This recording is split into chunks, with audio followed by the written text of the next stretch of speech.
هذا الظرف اللي بيجي مع الاندومي عبارة عن زيت النخيل. فوت على الجوجل وابحث عن زيت النخيل راح تعمل لهم هيك. اما هدول فاني نفس البهارات اللي عندك بالبيت، ويمكن اللي عندك بالبيت انضف منهم، لهيك كبون. بدي حمص 3 ملاعق من السمسم. طبعا السمسم حسب الرغبة فينكم تستبدلوه بالبصل، فينكم تحمروا بصل وتحطوه بدل السمسم. وهلا بس اشقروا شوي صغيرة بدي احطهم بصحن خليه على جنب. بدي انزل فوق المقلاي بملعقتين من العسل.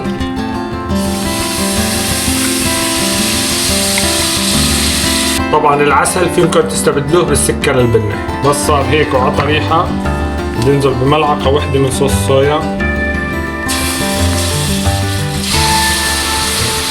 وملعقة صغيرة خل ابيض، المكون الاساسي اللي هو رشة قرفة.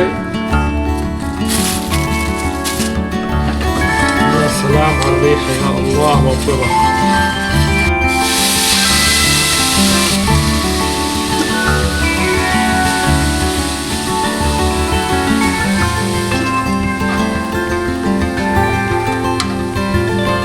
وهلا بعد ما شلناها عن النار هلا رشة صغيرة من الفلفل الأسود.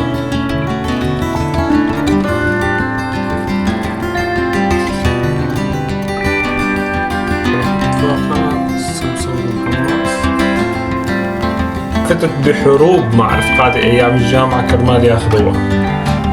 تستاهل. يعني تخيلوا انتو نكهة متضاربة بين الحلو والمالح والحامض وطعمة السمسم، خليط خرافي.